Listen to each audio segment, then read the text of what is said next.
Muy bien, muy interesante, Luis. A mí esta idea de proyectar competencias estratégicas, intratégicas, yo creo que está planteado de forma muy robusta para el mundo profesional, quizás también en otro ámbito para el mundo directivo. No sé si el directivo sanitario debe sumar ambos elementos, pero bueno, vamos a dejar esto para el debate, ¿no? Pasamos a la segunda cuestión que tiene un componente más contextual. Liderazgo directivo y competencias para enfrentar tiempos difíciles. En tiempos de vacas gordas es fácil gestionar, aunque el otro día comentábamos que hay problemas porque se genera ansiedad de que otros no engorden más que uno. Sí, por tanto, esto también genera la envidia, se produce también en la opulencia, ¿no? Pero en tiempos difíciles el gobierno y la gestión de instituciones en realidad exige algo más, un plus. Y aquí serían las dos cuestiones o preguntas encadenadas que me gustaría hacerte. ¿Podríamos hablar de un liderazgo específico y diferenciado para tiempos duros?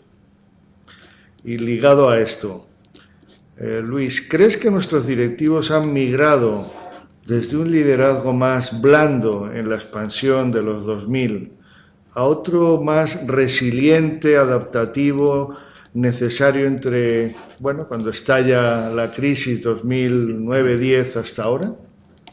¿O crees que todavía no se ha producido esa adaptación o que no se va a producir? Ahí es nada. Casi nada, casi nada. También aquí pone sobre el tapete, José Ramón, bueno, un tema, yo diría, de amplio espectro, ¿no? En donde hay muchos elementos, ¿no?, de articulación, de pensamiento estratégico y de reflexión.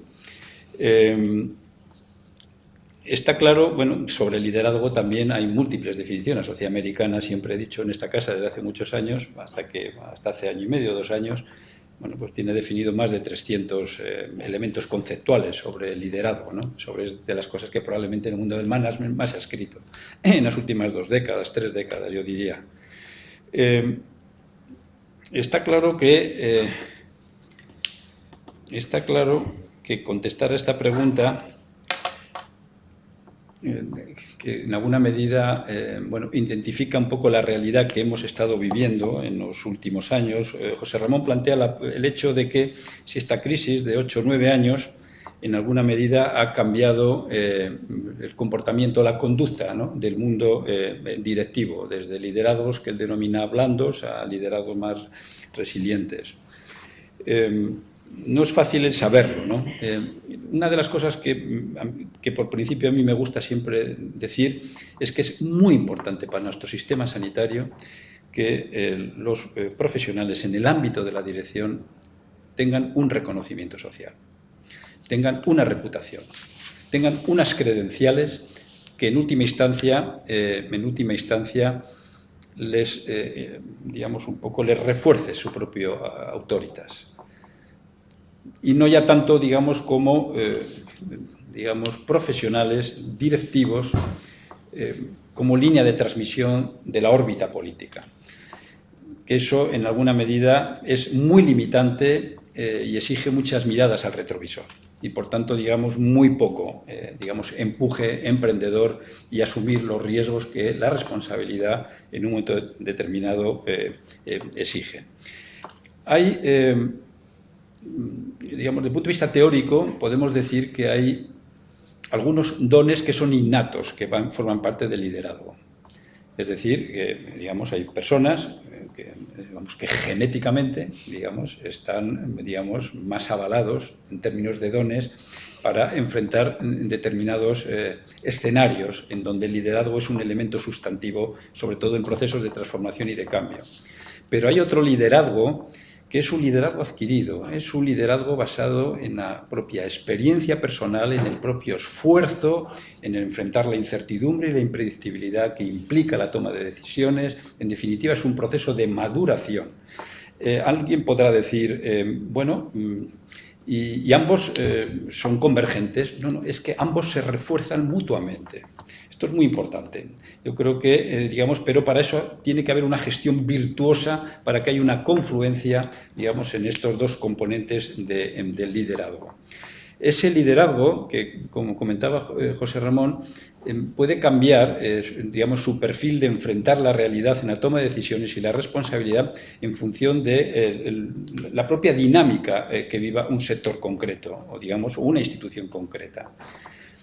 En particular, una pregunta que, repreguntando, podríamos hacernos en nuestro sistema sanitario, un liderazgo que él denomina blando, entre comillas, un liderazgo que está basado en lo que se denomina inteligencia emocional o inteligencia social. Es un liderazgo persuasivo, muy empático, muy de crear escenarios donde el microclima esté basado en la confianza y, por tanto, es un liderazgo muy transversal. Este es el que está de moda, es que está en la literatura. De hecho, ¿el de cafetería del hospital? Más o menos. El Wall Street Journal decía y tal, no, los liderazgos duros, decía en el año 2000, se han acabado, se han carbonizado. Sin embargo, es un tema que aquí lo hemos comentado en esta casa. Puede exigir incluso nuestro sistema sanitario, digamos, perfiles de liderazgo lo que es sustentado, sino que se denomina inteligencia política.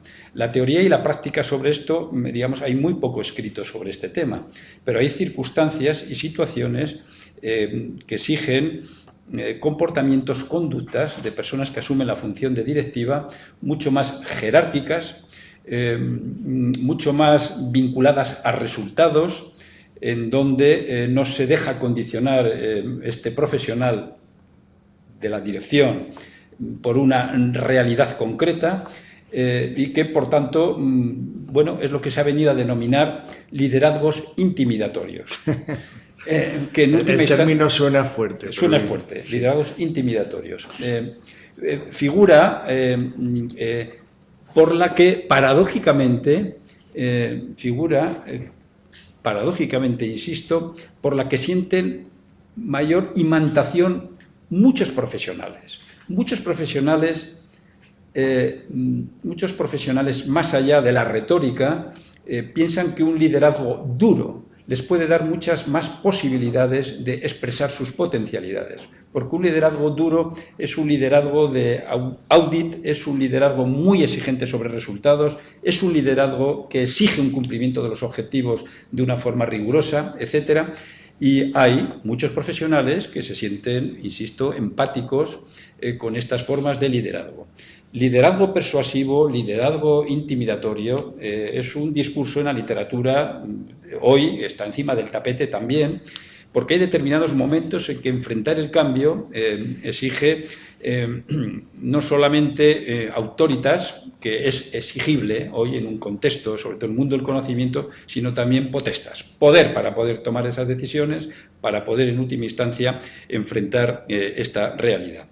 Para ello, digamos, por cruzar algún otro elemento, para abrir en definitiva algunos aspectos que ha planteado José Ramón, se necesitan también dos tipos de inteligencia que tampoco están muy estudiadas en la literatura, pero una se describe inteligencia analítica, que es imprescindible para tomar decisiones, pero que es un tipo de inteligencia que aún basada en el conocimiento muy relevante, no garantiza buenos resultados, no los garantiza necesariamente.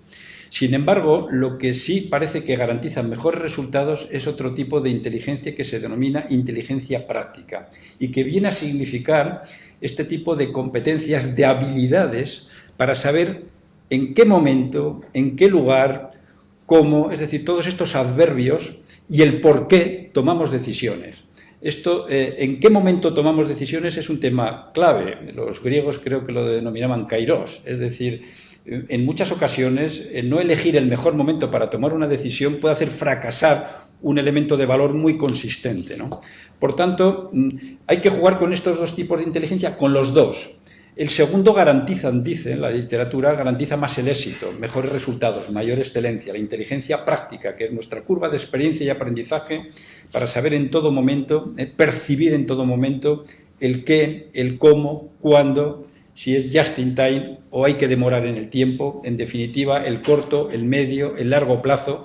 Todos estos elementos, toda esta conjunción de paradojas, yo creo que son fundamentales para definir este tipo de competencia práctica. Insisto, la competencia analítica es fundamental porque en última instancia, digamos, te permite manejarte con algoritmos sustentados en la mejor y más actualizada evidencia disponible, también en el campo de la gestión, y combinar ese tipo de inteligencias con este otro. Dos tipos de inteligencias, dice la literatura que el directivo duro, que se enfrenta a una realidad determinada con herramientas no necesariamente burdas, sino herramientas en donde se dice que los propios colaboradores no son capaces de interpretar ese componente intimidatorio y el cuándo lo está aplicando, porque, digamos, su habilidad es tal para tener en tensión permanentemente la organización.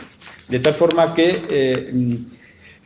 una de las preguntas que en esta casa también nos hacíamos es que si nos enfrentamos, los profesionales, a estos dos tipos de liderazgo, ¿cuál sería nuestro comportamiento?